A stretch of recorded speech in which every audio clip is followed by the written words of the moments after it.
Same outcome. I think Kambosos did quite well. Got back to his old self like he was against Tio. He's not going to do nothing in this division. And why do we think that? Too small, not enough power. Do you think this fight told us anything, really? No, but if Kambosos thinks he's at that level, he should have took care of him pretty easily. He has been world champion. How long ago? Yeah, and a lower weight class in the lightweight class. Because I think... Yeah, he's not at world level in this division.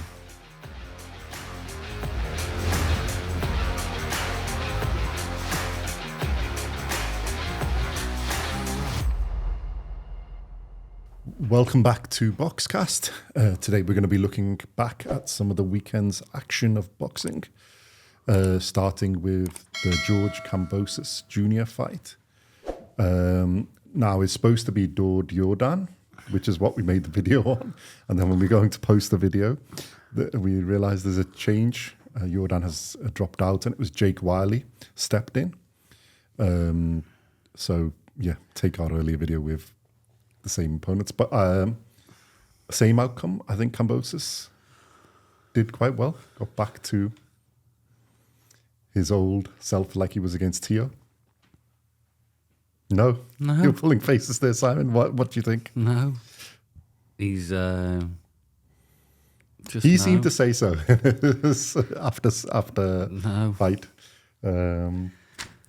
Chat in the ring. Go on. What do you think? He's not going to do nothing in this division. Okay. And why do we think that? Too small, not enough power.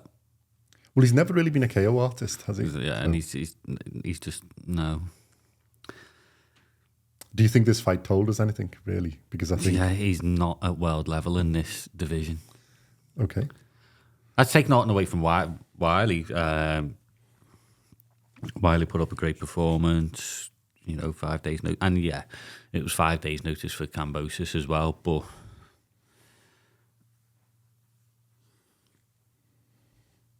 he should have done what, Opataya did. He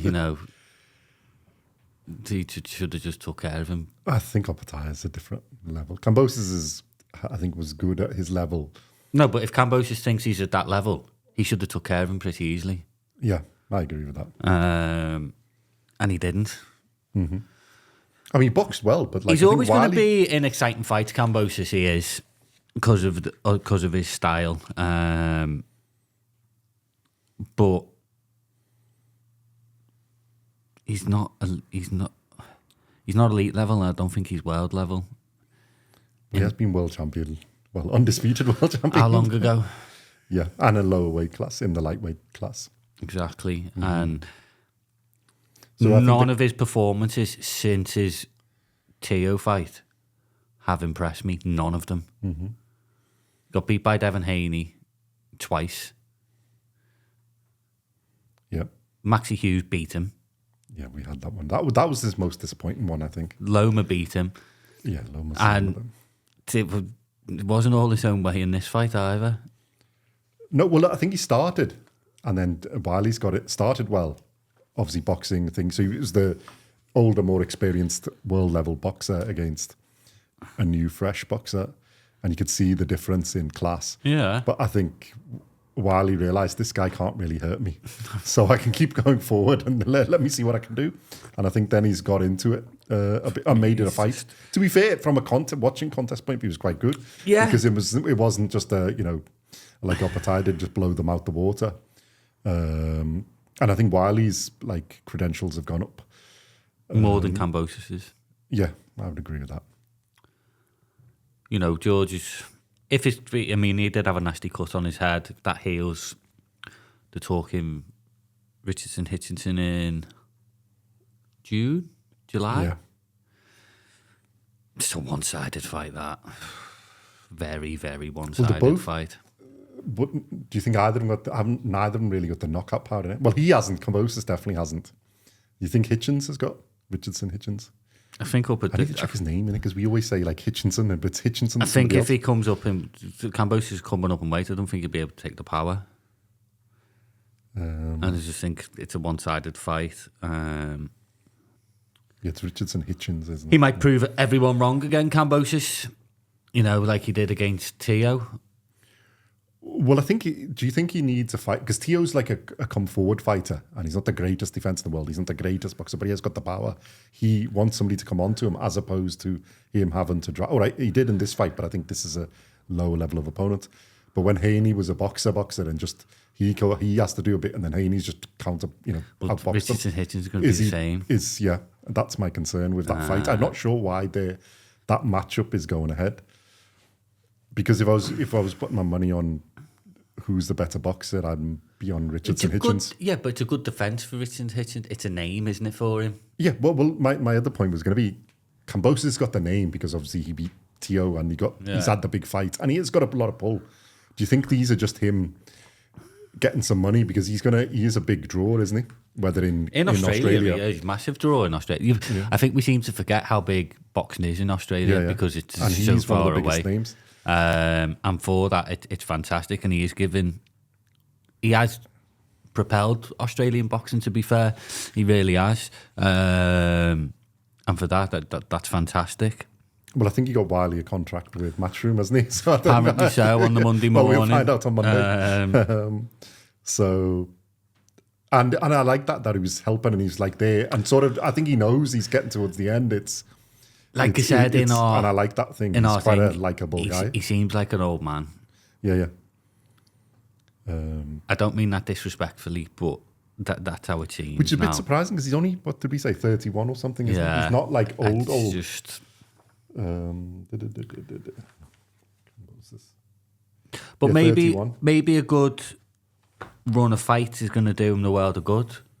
Instead of having... Well, the thing is, I think you get a show. You still want to watch it. I think against him... Well, Hitchens and him might be... But Kambosos will try and drive it. What I mean is, instead of fighting once a year... Yeah, get it. Actually do 3-4 fights. Now that he's having a couple of fights, it might do him the world of good. And he might improve. But... it was a good fight. Enjoyed it. He just doesn't impress me anymore, Kambosos. Well, to be fair, he never really did, apart from the Tio fight. And that was more Tio was off the ball, I think. No, and before the Tio fight, he used to impress me. Yeah. Well, I think up to that's what I mean. Up to that point, he built quite well. Haney just frustrated him, isn't it, twice? But like the first fight you could see, but the second fight he didn't really have any answer to what he was doing. No, and that's what... Maxi Hughes, it's on one of our first videos where we... Hughes beat him. That's the one I was most disappointed in his performance. Yeah, Maxi Hughes beat him. Against Loma, I thought Loma was going to win anyway. But, you sort of thought after that fight that he's done now. Yeah. I think if either of them lost, you would have thought they were done now. And I think he's... Oh, maybe moving up in weight's good for him. Suit him, yeah. I don't know. But there's nothing...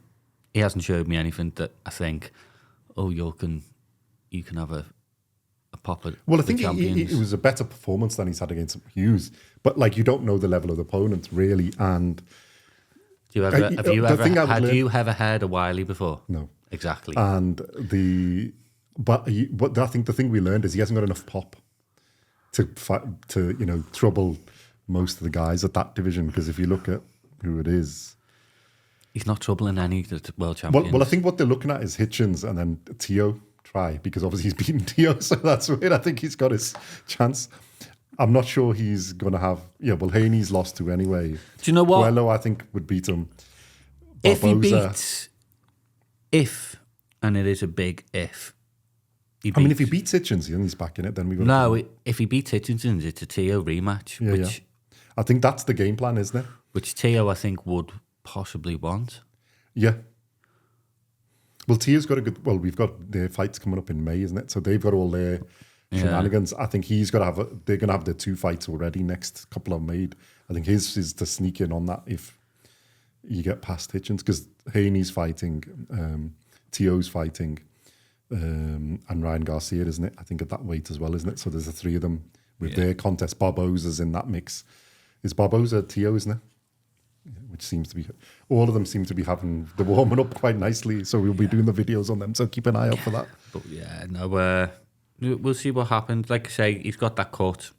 It depends. He's going to let it heal. How bad that is. Well, I think they said if he can get it healed, I think Eddie said it's going to be... It's June, July, isn't it? I think fairly quick turnaround. In Vegas.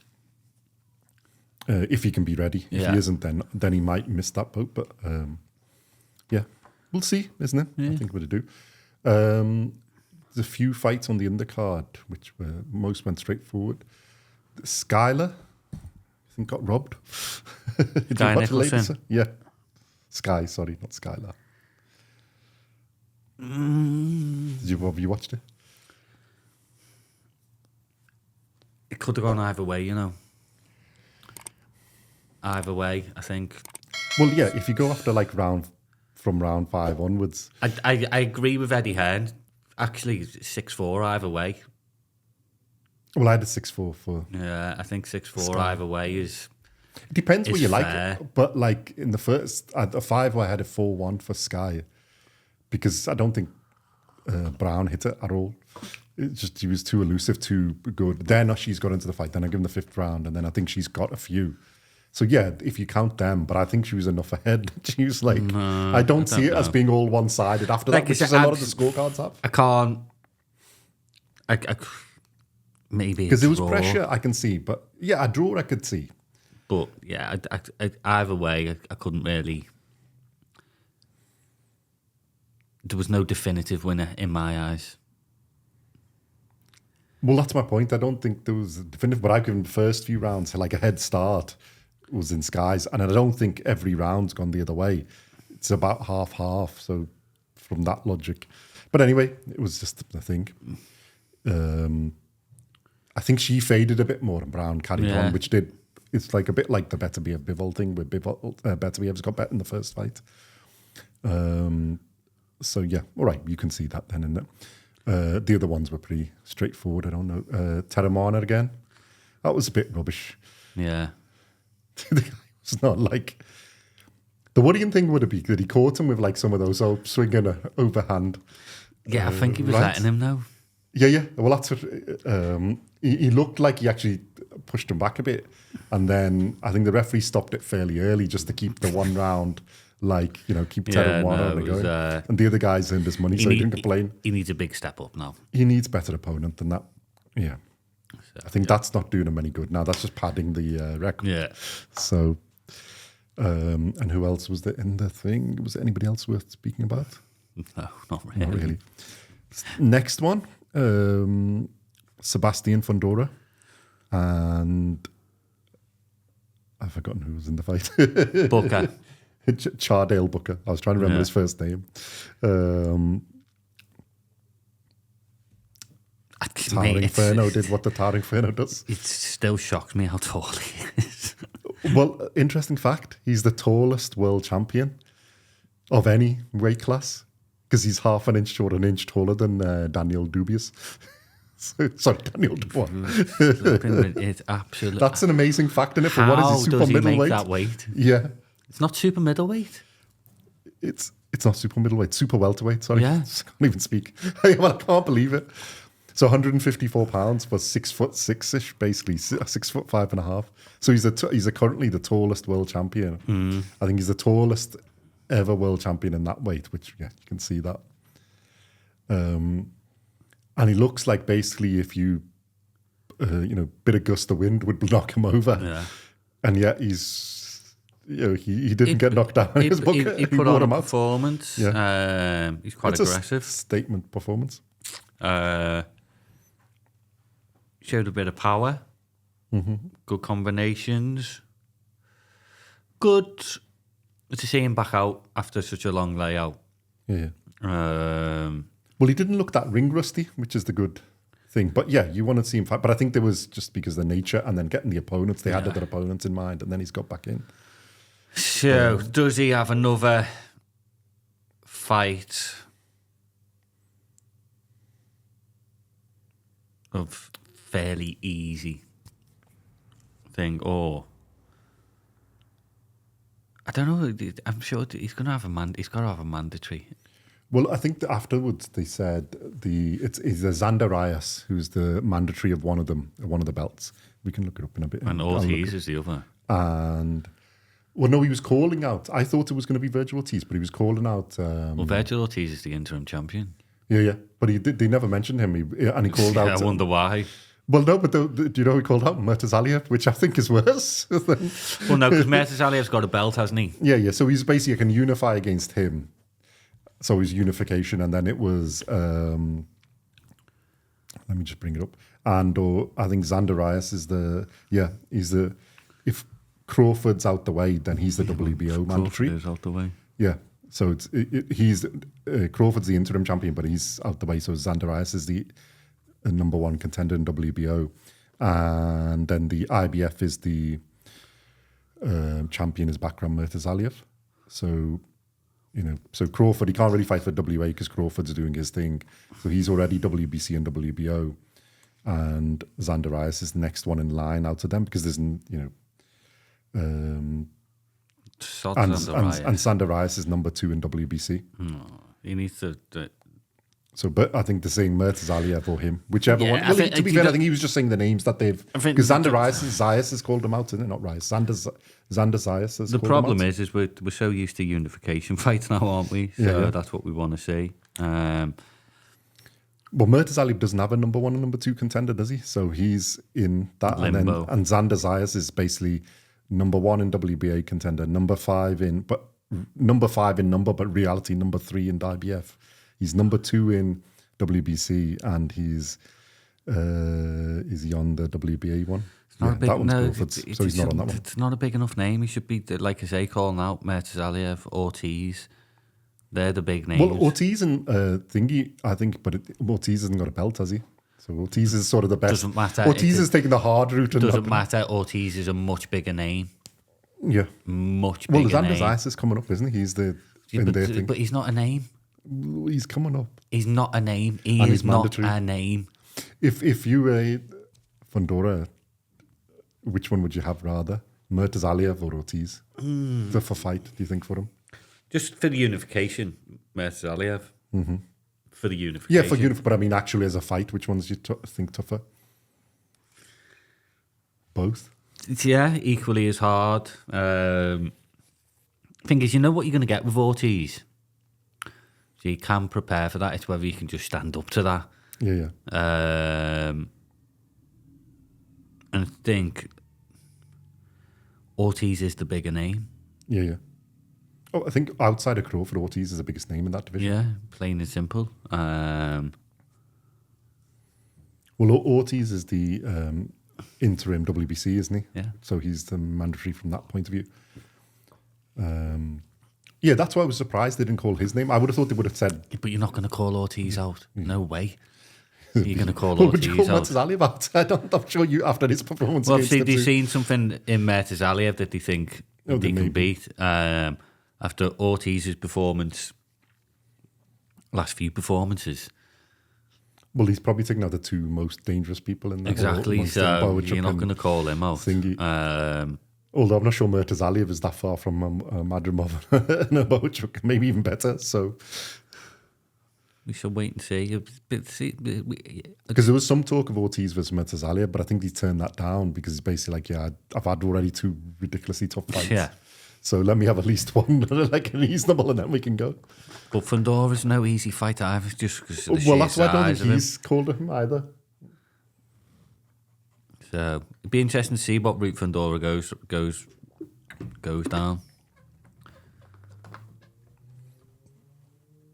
Very interesting. Do you know what the interesting punch I liked about his and how he got his thing, the uppercut?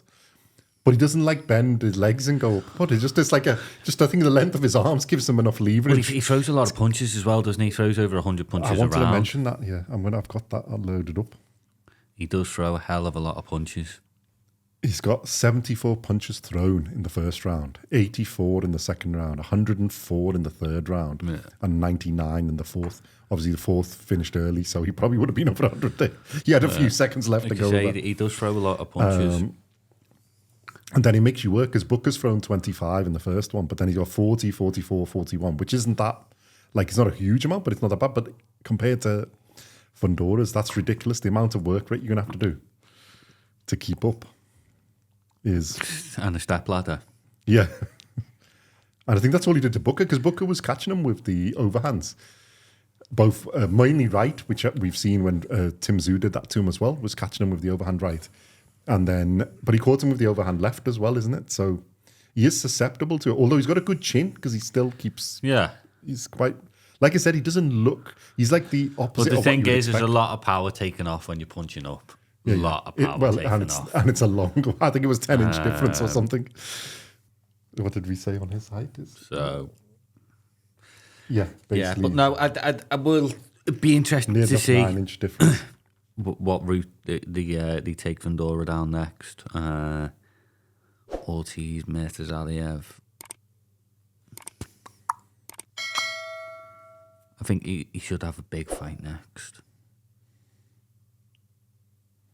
Definitely. Yeah. Well, I think this was just coming back from his he's had a layoff, isn't it? And still, was, Booker's quite well rated, so and he did okay, but yeah, it's just no, it was a good solid performance from Fundora. He just wore him out, and it's just relentless punching. It's ridiculous. He finished him a lot earlier than I thought he would do. Yeah. I thought it'd take him longer to work it down. Well, I had him on points win. Yeah, I had him 8th round KO. Yeah, we had points for Kambosos, didn't it? Yeah. Because it's like I say, it's good to see him back. It's just, like I say, I love it because he just should not be in that weight division. It's just be a boxer. For the way he is, but to him, fantastic. And I think he was actually below the weight limit. Let me just check. Not even on the right on it. I think he was a little bit. Let's see if we've got. No, Sebastian Fundora. I haven't opened up Chordale Booker's one. Yeah, they were both below the limit. He was 152 3/4 pounds, I think. Somebody that size is ridiculous. Anyway, so there's a fight on this one as well. That was a bit contentious scoring. Let me get the results. This one, Elijah Garcia and Terrell Gosha. Garcia being the young, up-and-coming 21-year-old. He'd had a loss in his last fight. So I think this was like his comeback fight. And they put him in with Terrell Gosha, who's like a 37-year-old, so experienced old Wyllie fox. And the decision went to Garcia on a split decision. But I don't think he won. I think he got schooled by Gosha in the boxing. Yeah, he was aggressive and went forward. Again, it's one of those, what style you like? But the better punching and all the things. That's why boxing's subjective, mate. Was on the other side. And let me just bring it up. Where is this scorecard? It is. And it's bar the 9th and the 10th round. And the 10th round is pretty close. He's outpunched him in every one. And all the better punches were from Gosha. So he's outlanded him. Had better, more power punches. Definitely more jabs. So completely put him on the floor. So there's a 10-8 round as well. And he still managed to get a split decision loss, which is just, something is wrong there in the scoring, definitely. I mean, I can see why they want the younger one to get in the older one, but it's so unfair on Gosha because it was a fantastic performance. But anyway, the scoring, as we've said before, can be quite interesting. So, I think so. Kambosos, we think, okay, Fundora's done what he should have done. That's a statement performance. Fundora's. I think he's back. A rising star. So let's see where he goes next. Like I say, that is the interesting one. I want to see him in a big fight in the summer. Definitely. Yeah, well, I think they have to do it anyway, isn't it? Although he's relatively young, but still. Yeah, big fight. But his sister's undisputed. He has to pick up his game. Can't be just leave her be undisputed. So I think Murtazaliev and then whoever's on the other belts. And then there are plenty. This is stacked division. There's a lot of fighters in here. So. Oh yes, there certainly is. I know, and your favourite, Mr. Zoo, is going to be back soon with Spencer in Newcastle. She's not even in the top. How the mighty have fallen. She's not even in the top 10 of any governing body anymore, is he?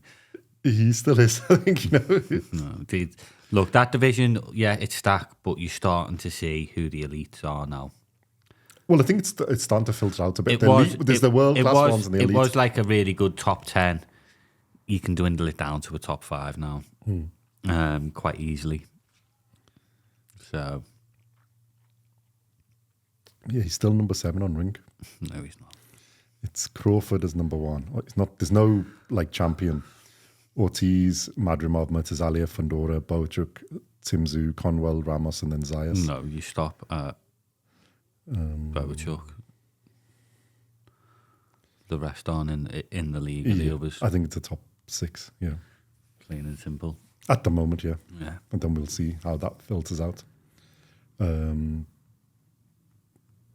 Cool. Okay, no more to say on that, I think. Yeah, so let us know your thoughts. What do you think of Kambosos' performance? Do you think it was, like we said, come on, Aussie fans, do you think it was a good comeback performance? What do you think he does next? I think the Aussie fans are more impressed with Wyllie than Kambosos. Well, he got quite a lot of applause at the end, and I think even Kambosos said, yeah, you want to be sometime, grow, stay at it, you're going to be a champion at some point. So, yeah, in a stacked division, it's quite hard, but we can see. But it may filter out, you never know, depends with these things. And he's got a solid chin, and he's... Because he didn't really look like he was marked up, but anyway, even though he got hit quite a lot. Kambosos can't punch. Yeah, maybe that is the case. And so let us know your thoughts on that. And then the Fundora, what do you think? And that's a stacked division in super welterweight or junior middleweight. What are your thoughts on that? Who do you think are the ones to watch? Who would you like to see him fight next? Who do you think becomes the undisputed? Take out Crawford, out the rest. It's an interesting division. And we shall see you in... Oh, yeah, we need to do one more thing. How could I forget? Yeah, I think we need to pay... Well, we should pay our respects to George Foreman. The big man. Puncture of all time. Possibly, yeah. Sadly... Olympic champion and twice world champion. And the second time at 45 years old to Simon. You're not doing your duties. Oldest heavyweight. Sad loss for boxing. I think a great ambassador for boxing and a great, from what we hear, a great guy. Yeah. The fight that man had was unbelievable. Well, I think the Rumble in Jungle is with Muhammad Ali's one of the most iconic fights of all time. Yeah, but I think his fight against Michael Moore, Evander Holyfield. I was just going to bring up his record because it's quite epic, isn't it? Destroyed Joe Frazier. Boxrec, yeah, that's what I mean. Well, he destroyed Frazier, who hadn't at that point. I don't. Frazier. Give me a different George Foreman. Frazier just come off and beat Ali. I think Ali was hoping Frazier was going to beat him, and Foreman just bounced him round bounced him like a ball round the ring. No, it's sad, but everybody's time comes at some point. Yeah, but sadly, and you remember that. My first memory of George Foreman was Rumble in the Jungle. Yeah. Obviously, I was... But then when you started reading up about George Foreman and then you... Well, the way I came in, because obviously we'd heard... Well, when I started into boxing, it was Mike Tyson. And then if you see Mike Tyson, everybody's comparing him to